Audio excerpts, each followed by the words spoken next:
초등학교 때까지는 이제 불광동에서 살았고요. 거기는 이제 족두리봉이라고 북한산에 봉우리가 굉장히 여러 가지가 있는데 그 중에 이제 하나인 족두리봉을 어려서부터 이렇게 보면서 자랐습니다. 그리고 제가 결혼 전까지 살던 동네는 바로 옆 동네 녹본동인데요. 저희가 살던 집에서 바로 위에 한 50m만 올라가면 바로 북한산으로 연결되는 등산로입니다. 그래서 신학을 공부하고 20대 넘어서 가끔 부모님하고 그 북한산 등산을 했는데요. 사실 가기 전에는 산에 별로 이렇게 가고 싶은 마음이 없습니다. 그런데 가파른 등산로를 따라서 쭉 이제 올라가다가 또 구기터널 방향으로 이제 방향을 좀 꺾으면 능선이 나오고 그 다음에 또 내려가는 계곡이 나옵니다. 그러다가 어느 한 지점에 가면 꼭 쉬는 그런 의자가 있었는데 이제 어머니가 준비한 뭐 포도즙이나 여러 이제 간식들을 거기서 먹고 다시 이제 집의 방향으로 이제 올라오면 대략 한 1시간 정도, 왕복 1시간에서 1시간 10분 정도 이렇게 걸립니다. 그런데 이렇게 집으로 돌아오는 길에 보면은 몸이 이제 다 풀려 있는 겁니다. 찌뿌둥하고 또 생기가 없던 몸이 산에 좋은 공기를 마시고 또 근육이 이완되면서 또 근육이 막 형성되는 것 같기도 하고 피가 막 잘 도는 것 같고 보이지는 않지만 몸에 막 생기가 도는 것 같은 그런 기분이 돼서 등산을 가기 전에는 갈까 말까 고민도 하고 찌뿌둥하고 그랬는데 막상 등산을 하게 되면 몸이 개운해지는 그러한 것을 경험하는 것처럼 저는 이 요한계시록 읽기가 마치 우리가 산에 오르는 것 같은 그러한 도움을 준다고 생각을 합니다. 우리 무뎌진 그런 감각들을 일깨워 주는 것이죠. 사실 우리가 요한계시록을 읽지 않아도 이미 복음의 내용은 충분히 다른 성경을 통해서 이미 계시되었습니다. 창세기를 통해서 이 복음의 문이 열렸고 또 모세가 전해준 모든 율법서와 그리고 선지서들을 통해서 하나님이 역사 속에서 진행하시는 그 일들이 예수 그리스도의 오심으로 실제로 성취가 됐고 그리고 예수님을 만난 사람들이 교회가 되고 또 교회에 여러 가지 어려움이 있었지만 다시 오실 주님을 기다리는 그 내용이 요한계시록을 제외한 다른 성경에 풍성하게 드러나 있습니다. 그럼에도 불구하고 우리가 요한계시록을 읽는 이유는 우리가 기존에 알고 있었던 이 복음의 내용들을 훨씬 더 생생하게 그림 언어로 보여주기 때문에 그렇습니다. 그래서 우리가 세상을 살다 보면은 거기에 익숙해져서 무뎌진 그런 감각들이 있는데 우리 등산하다 보면은 영적인 근력들이 감각들이 일어나는 것처럼 이 요한계시록을 통해서 이런 영적인 근력들이 다시 형성되는 그런 놀라운 은혜를 경험하게 될 것입니다. 특별히 예수 그리스도께서 주신 이 계시의 말씀이 천사들을 통해서 사도 요한에게 전파된 이 말씀은 언젠가인지는 모르지만 그 이 세상의 마지막 때에 이루어질 일이라고 우리가 보통 생각을 하고 그렇게 또 사람들을 잘못 가르쳐준 그런 이단들도 상당히 많이 있었습니다마는 제가 볼 때 1절만 제대로 읽어도 요한계시록의 말씀을 온전히 이해할 수 있다고 생각을 합니다. 오늘 본문 1절 말씀에 보시면 예수 그리스도의 계시라. 누구의 계시라고요? 예수 그리스도의 계시입니다. 책 제목은 요한계시록이지만 요한의 계시가 아니라 예수 그리스도의 계시를 요한이 보고 우리에게 증언해 준 것입니다. 이는 하나님이 그에게 주셔서 그리스도께서 주신 그 계시의 말씀이 반드시 속히 일어날 일들이라고 말씀하고 있습니다. 반드시 속히 일어날 일입니다. 먼 미래에 장차 일어날 그런 일이 아니라 반드시 속히 일어날 일들을 그 종들에게 보이시기 위해서 이 말씀을 주셨다고 그렇게 말씀하고 있는 것입니다. 그렇기 때문에 우리가 관심을 가져야 될 영역은 먼 미래가 아니라, 우리도 알지 못하는 먼 미래가 아니라 오늘 지금 이 현재 우리가 살아계신 하나님과 함께 동행하고 우리에게 주신 그 말씀을 이루기 위하여 노력하는 것입니다. 그래서 3절 말씀에 보시면 이 예언의 말씀을 읽는 사람과 그리고 듣는 사람과 지키는 사람들이 복이 있다고 그렇게 말씀하고 있습니다. 이런 복을 엉뚱한 데서 찾지 마시기를 바랍니다. 이 예언의 말씀을 읽으시고 그리고 들으시고 지켜 순종하는 하나님의 사람들이 되기를 간절히 축복합니다. 여기서 이 예언의 말씀을 읽는다라고 하는 이 행위는 이 당시에 요한계시록의 말씀을 처음 받았고 들었던 사람이 회중 가운데서 일어나서 이 두루마리 편지를 낭독하는 것입니다. 한 사람이 낭독하면 주변에 있는 회중들은 어떻게 하겠습니까? 듣겠죠. 그러니까 말씀을 읽고 듣는 행위는 공동체적인 행위입니다. 교회는 말씀 공동체인데 지금 여기 두루마리를 가진 사람들이 혼자 동굴 속에 들어가서 이 신비의 말씀을 깨달은 것이 아닙니다. 가끔씩 어떤 이단들의 교주는 혼자서 이상한 데 들어가가지고 혼자서 계시를 받아가지고 그렇게 나와가지고 뭔가를 이야기하거든요. 그거 다 가짜입니다. 우리가 성경을 읽을 때는 공동체와 함께 읽는 것입니다. 함께 읽고 함께 듣고 함께 나누고 삶 속에 적용하고 그것을 함께 순종하는 과정에 하나님께서 진리를 깨닫게 하시고 진리의 말씀으로 인해서 우리 삶에 생기가 넘치게 하시고 영적인 근력이 형성되게 하여 주시며 하나님이 허락해 주신 그 귀한 복을 우리에게 주시는 것입니다. 이 예언의 말씀을 통해서 요한계시록을 읽는 7월 한 달 동안 우리 성도의 가정 가운데 하나님의 복이 가득 넘치기를 간절히 축복합니다. 이 요한계시록은 특별히 교회에게 주신 말씀인데 4절에 보시면 아시아에 있는 7 교회에 편지한다 이렇게 이야기하죠. 그래서 아시아, 성경에서 아시아라고 했을 때 이 아시아는 동남아시아나 서남아시아를 말하는 것이 아니라 지금의 터키 지역을 말하는 것입니다. 튀르키예라고 하는데요. 옛날에 터키라고 불렀죠. 옛날에 이게 터키 지역입니다. 그 터키 지역에 여러 주가 있었는데 그 지역을 대표하는 7 교회의 이름이 나옵니다.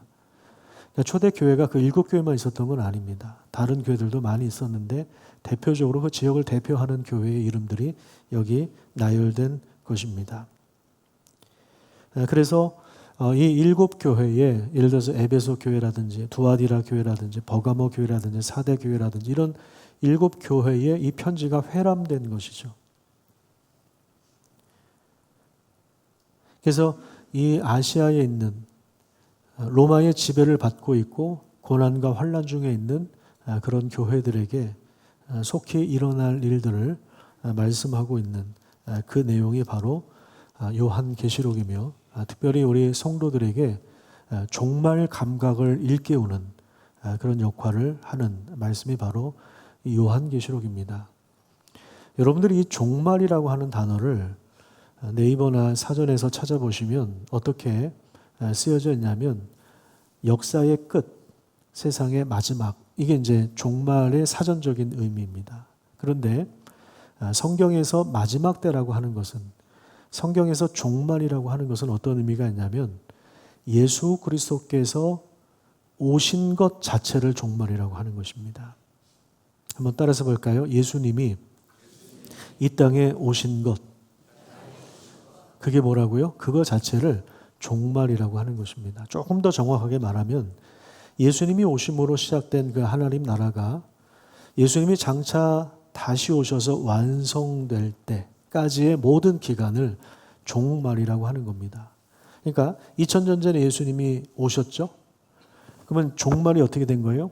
성취된 것이고 이미 시작된 것입니다. 그리고 역사가 진행되고 있고 우리도 지금 그 가운데 있고, 그리고 언젠가 예수님 다시 오실 때 하나님 나라가 완성되는데, 그러니까 예수님 오셨을 때부터 다시 오실 때까지 모든 그 기간을 종말이라고 부르는 거예요, 성경에서는. 그러니까 우리도 지금 종말의 시대를, 마지막 때를 살고 있는 거죠. 언제 다시 오실지 모르지만 언제 오셔도 이상할 것이 없는 그런 시대를 우리가 살고 있는 것입니다. 그래서 종말이라고 하는 것은 단순히 그냥 역사의 끝을 향해서 가는 것이 아니라 하나님이 목적하신 바를 실제로 이루시는 때, 그것이 바로 종말이라고 할 수 있습니다. 하나님이 목적하신 바를 이루시는 것. 그래서 우리 인생이라고 하는 것이 그냥 하루하루가 흘러가고 한 주 한 주가 흘러가고, 그래서 벌써 60세가 됐네, 벌써 내가 80이네, 나이만 먹은 것 같네. 그게 아니고요. 하나님이 우리 인생을 통해서 하나님의 목적을 이루어 가고 계신다는 거예요. 그 사실을 우리가 믿음으로 받아들이고 요한계시록을 통해서 우리에게 주신 이 예언의 말씀을 잘 살펴서 우리 주님께서 교회들을 격려하시고 위로하시고 때로는 채찍질하시고 때로는 잘못된 것들을 드러내시는 그런 과정들을 통해서 교회를 새롭게 하고 순결하게 하시고 거룩하게 하시는 그 은혜에 참여하기를 간절히 축복합니다. 요한계시록 2장과 3장에 보면 실제로 이제 7 교회에게 주시는 구체적인 그러한 말씀이 나옵니다. 저는 이 말씀을 읽을 때마다 좀 궁금한 것이 뭐냐면, 우리 주님께서 제일 소망교회를 보실 때 어떤 말씀을 주실까? 그러니까 우리가 잘한 부분에 대해서 먼저 칭찬을 하실 것 같고, 우리가 좀 연약한 부분들도 있고 혹시라도 하나님 보시기에 너무나도 잘못된 것이 있다면 거기에 대해서는 책망을 하실 수 있는데 그것이 무엇일까? 그게 좀 저는 상당히 궁금합니다. 왜냐하면 예수님은 천상에 어떤 공간에 그냥 홀로 거하시는 분이 아니라 예수님은 교회들 사이를 거느시는 분이시거든요. 자, 요한계시록 1장 13절을 한번 볼까요? 10절을 먼저 보시면 주의 날에, 주의를 말합니다. 주의 날에 내가 성령에 감동되어서 내 뒤에서 나는 나팔소리 같은 큰 음성을 들었는데 내가 보는 것을 7 교회에 보내라. 그런데 이제 이 말씀이 어떤 말씀인가 이제 자세히 알아보기 위해서 12절에 보면 몸을 돌이켰다 이야기합니다. 그때 이제 요한이 본 것이 뭐냐면 7 금 촛대를 본 거예요. 그러니까 7 금 촛대가 뭐냐? 20절을 보세요. 20절 마지막에 보면 7 촛대가 뭐라고 이야기합니까? 7 교회라고 말씀하고 있습니다. 7 촛대는 7 교회인 것입니다. 그러니까 7 촛대 사이에, 그러니까 왜 촛대로 비유를 했느냐? 아마 그리스도께서 교회의 등불이 되시기 때문에 촛대라고 그렇게 표현을 한 것으로 보여지는데, 이 촛대 사이에 우리 주님께서 인자 같은 이가, 이건 다니엘서에 나온 표현인데 천상의 존재가 지상에 나타났을 때 그때 쓰는 단어가 인자라는 단어입니다. 예수님도 복음서에 보면 인자라는 단어를 많이 쓰셨죠. 촛대 사이에 계신 예수 그리스도의 모습을 본 겁니다. 제일 먼저 본 것은 예수님의 복장인데요. 발에 끌리는 옷을 입고 가슴에 금띠를 띄었습니다. 이건 대제사장의 복장이죠. 예수님께서 제사장으로 하나님과 우리 인간 사이를 중재하고 계시는 겁니다. 우리 인간의 죄를 용서하시고 하나님을 대면할 수 있도록, 또 하나님의 그 말씀을 우리 인간들에게 허락해 주시는 그 중재자로 예수님이 계신다는 거예요. 그 다음에 14절에 보시면 그의 머리와 머리털의 희기가 무엇과 같다고 이야기합니까? 흰 양털과 눈 같다고 이야기하는데 이것은 완전한 순결을 의미하는 것입니다. 그리고 눈은 불꽃 같다고 이야기하는데 불은 정련하는데, 재련하는데 쓰는 거죠. 불순물을 없애버리는 겁니다. 그래서 완전히 순결하신 분이 불꽃 같은 눈으로 교회를 거룩하게 하시고, 그리고 죄를 용서하시고, 죄를 드러내게 하시고, 그래서 교회를 거룩하게 하셔서 우리 주님을 다시 맞이할 수 있는 신부로 교회를 지금 단장하고 계시는 그런 일들을 하고 계십니다. 불꽃과 같은 눈동자로, 그 다음에 16절에 보시면 입에서 좌우에 날선검이 나오는 것 같다. 그 진리의 말씀으로 말미암아 교회를 거룩하게 하시는 그리스도의 모습을 보여주고 있고, 그 다음에 15절에 보면 그의 발은 풀무불에 단련한 빛난 주석 같다, 그렇게 이야기합니다. 흔들리지 않는 영원한 나라를 세우시기 위하여 휘청휘청거리는 그런 발이 아니라 안정감 있는 그렇게 주석으로, 노수로 표현을 하고 있는 겁니다. 당시 많은 제국이, 많은 황제들이 어떤 겉에 볼 때는 화려하지만 뭔가 그 허술한 면들이 있거든요. 거품이 있거든요. 그래서 결국에 제국의 역사가 200년을 넘기지 못하고 사그러드는데, 우리 주님의 왕국은 영원한 왕국이 되는 것입니다. 그리고 그의 음성은 15절에 보시면 그의 음성은 많은 물소리와 같다, 그렇게 이야기합니다. 폭포수처럼 떨어지는 그 하나님의 말씀의 웅장함과 그 위력을 보여주고 있죠. 그 말씀으로 천지 만물을 창조하실 뿐만 아니라 교회들에게 필요한 말씀을 허락해 주시는 거예요. 그래서 그 오른손에 7별이 있다고 했을 때 그 별은 교회에게 메시지를 주는 천사를 말하는데, 언제든지 오른손으로 그 메시지를 붙잡고 전수해 주시는 예수님의 모습을 우리가 보게 되고, 그 다음에 16절에 보면 그 얼굴은 해가 힘있게 비치는 것 같더라, 그렇게 이야기하고 있습니다. 모세가 율법을 받아서 시내산에서 내려올 때 백성들이 그 얼굴을 제대로 쳐다보지를 못했죠. 거기에 하나님의 영광이 일부라도 남아 있었기 때문에 그랬는데, 지금 예수님의 모습이 해와 같이 빛나서 완전히 힘있게 비치는 것 같은 그런 놀라운 영광이 함께하고 있는 거예요. 완전한 승리자의 모습으로 서 있는 것입니다. 이분이 바로 우리 예수님이세요. 이거를 인간의 언어로 다 담을 수가 없으니까, 다 표현이 안 되니까 무엇과 같고 무엇과 같고 무엇과 같다, 그렇게 이야기하고 있는 것입니다. 5절을 한번 보겠습니다. 5절. 예수님에 대해서 세 가지로 이야기하고 있는데, 첫 번째가 뭐냐면 충성된 증인이다, 그렇게 말씀하고 있습니다. 신실한 증인이다. 그 다음에 두 번째는 죽은 자들 가운데서 먼저 나신 분이시다. 죽은 자들 가운데서 부활하셔서 첫 열매가 되신 분이시다. 죽음을 이기신 분이시다. 여러분 믿으시기를 축복합니다. 우리 인간이 가장 두려워하는 것이 죽음인데, 그 죽음을 이기신 분이 우리 예수님이시고, 그 다음에 땅의 왕들의 머리가 되신다. 왕들의 왕이 되시는 분이 우리 예수님이십니다. 그분이 우리 교회들에게 복을 허락해 주시고 교회들 가운데 은혜와 평강을 선언하고 계시는 것입니다.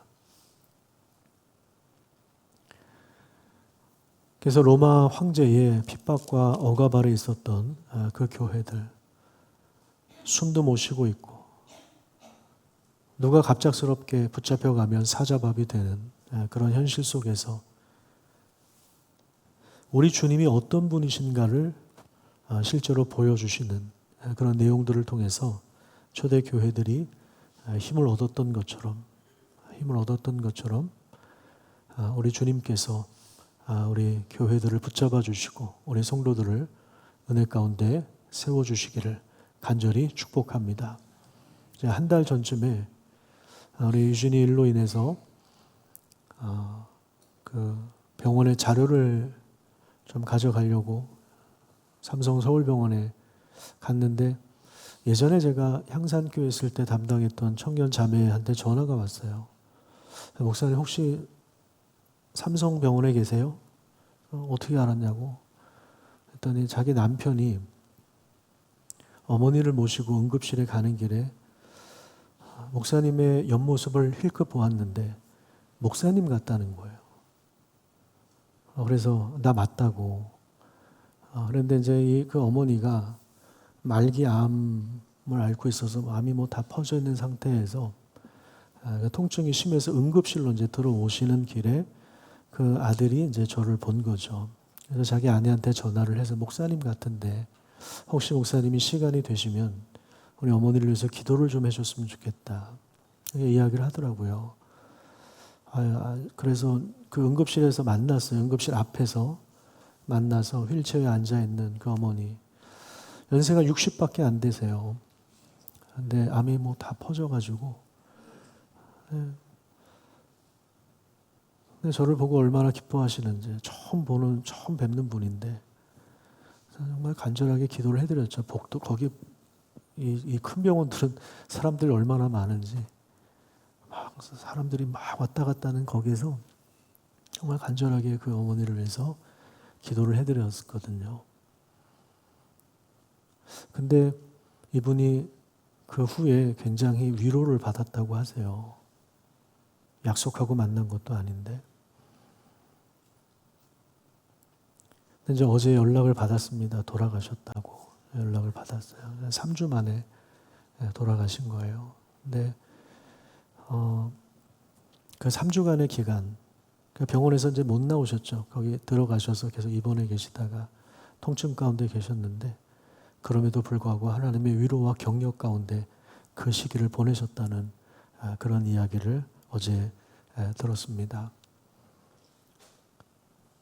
저를 봐서가 아니라, 목사를 봐서가 아니라 하나님께서 누군가를 통해서 위로해 주시고 격려해 주시는 그 모습이 그분에게는 조금이라도 위로가 되었던 모양입니다.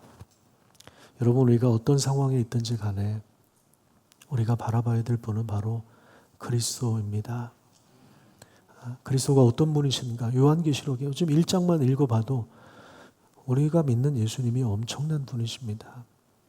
우리가 그분을 구주로 믿고 사랑하고 있는 것이고 그분이 우리를 위하여 자기 목숨을 내어주셨는데 여러분 그 은혜 안에 우리의 믿음을 그분에게 맞추고 있다면 우리 믿음은 결코 헛되지 않습니다. 이 세상에서의 삶이 일찍 마감된다 하더라도 하루를 살아도 그리스도의 영광을 보면서 살아가는 귀한 은혜가 있기를 간절히 축복합니다.